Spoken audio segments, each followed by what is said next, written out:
Hi guys, welcome to Gunpla TV. This is Anna, and today I'm taking a look at Bandai's new HGAC Gundam Heavyarms. The Heavyarms is Trowa Barton's Gundam from Gundam Wing, the series that premiered in the US in 2000 but actually launched in Japan in 1995. The Heavyarms itself is from the L3 colony, and it features a bunch of heavy armaments, haha, of the artillery variety, making it a great long-range fighter. It also has a gun for an arm. If that doesn't do it for you, I don't know what will. There are 4 different variations of the Heavyarms, but this new AG represents the original version from the early part of Gundam Wing, meaning it's got the basic red, orange, and white color scheme. So first, let's take a look at the runners. Almost all of them are new to this kit, of course, rather than being replicated from somewhere else. These runners are all denoted as the Heavyarms runners from 2020, so you can look for that on your own kit. 2 more runners are labeled as W Gundam HG frame runners, and those are actually from 2019. So I don't have the runners from my Sandrock anymore, but I'm guessing that these are repurposed from that kit. With the Gundam Wing frame runners, you get 3 types of hands, which honestly don't seem like they're made for this kit. You get the standard open hands, the closed hands with holes to equip weapons, and the thumbs up hands, which also have holes. The only thing is that Heavyarms doesn't have any beam sabers, so you're not going to get a lot of use out of the hands with the holes. Moving on to weapons, the beam Gatling is the primary armament, which is the big hulking Gatling worn over one of the arms. There's a shield attached to it, so it can be used for defense, and it can also be removed from the unit altogether. There are also tiny Vulcan guns in the head, machine cannons at the base of the neck, and here we have a switchblade-like Gundanium alloy knife for melee combat that flips out and back with ease. Trowa uses this when he runs out of ammo, or just because he feels like it. But that's not all. Here's the best part. There are 3 places where the Heavyarms has concealed guns, and this kit includes panels that open and close to hide them. Those are the homing missiles in the shoulders, the micro missiles in pods and on each leg, and the chest Gatling guns, which are my personal favorite. The beam Gatling can be worn pointed skyward on the backpack, or equipped over the arm. You have to remove the hand on the left arm to get it in place, and it slides in place nice and easy. If you want to try to put it on the other side of the backpack, you can kind of do that too, but it's going to end up pointing down, and you might limit your articulation that way.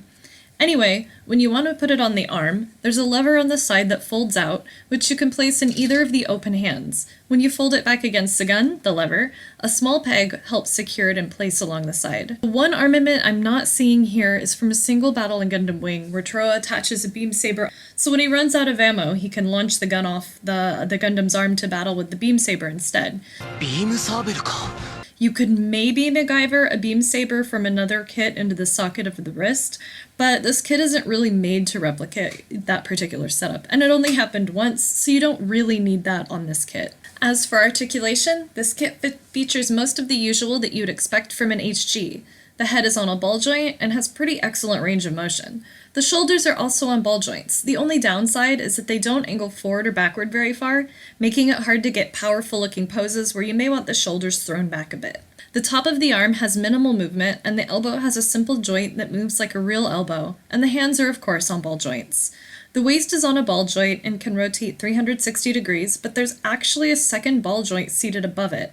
It doesn't really add any extra range of motion though, since it doesn't move, but it's there. The skirt armor moves up and down to some extent, but not much. The side pieces have most range of motion, which is good when you need to move the legs around. The back skirt doesn't move much either, but while we're back here, the verniers do actually move just a tiny bit. In the legs, you've got a nice range of motion with your usual double-jointed knees. At the ankle, this small piece of armor moves up and down, but keep an eye on it. It's only attached to one side, so it's easy for it to look unbalanced when you're posing. The foot moves in the middle, which is great for aerial poses, which I unfortunately can't show you because I don't have a stand, and this kit doesn't include one, but it's an HG, so that's pretty normal. There are a handful of stickers on this kit, which I actually can't complain about, and you'll see why when you actually take a look at them. So there's 2 on the head for the cameras, and 1 more for the eyes. There's 1 on the back of the skirt armor, 3 on each side of the side skirts, that's 1 on the front and 2 on the bottom. 4 stickers on the chest for the blue detail marks, and no stickers on the beam Gatling or any backpack piece. But wait, there's more. The only time this version of Heavyarms has ever been released as a standard kit was a 1/144th scale no grade in 2000. So I built that too, to show you how far we've come. The point isn't to see which one is better, because obviously the HG wins hands down, but we want to check out the details you get on this kit that we've never had before on this version. So this kit came with 3 runners and 3 pages and a tiny manual. That's it. The one leg up it has on the modern kit is that it comes with a Trowa figure that you assemble from 2 parts with a little glue, but let's just say he's not to scale. Starting with the feet, the old Heavyarms has a stark lack of articulation and color separation. You don't see any inner frame poking through at all either. The legs are just a handful of large, bulky parts, and you'll notice that instead of white, it kind of has a pale gray color to it instead, which looks a little off. The most obvious change on the legs is that the micro missile pods are barely noticeable on the old kit, like they were an afterthought. The skirts aren't terribly different on the front, but the sides show more detail on the new kit. Same with the back. And you'll notice that the backpack and verniers are all the same color on the old kit, whereas the new one separates them just a little bit. The chest and shoulders are vastly different though, from the types of hinges on the panels that open, to the level of detail and color separation inside. The shoulder guns are recreated exactly the same way though, which I thought was kind of funny. The head on the new kit is made from many more parts, and it doesn't take a sticker for the beard, which the old kit woefully requires. It was so hard to put on. Overall, the increase in stickers on this new kit was actually pretty good. They look nice. So all in all, the time that it took me to build the new kit was maybe 2 or 3 hours, and that includes panel lining and sanding as I went.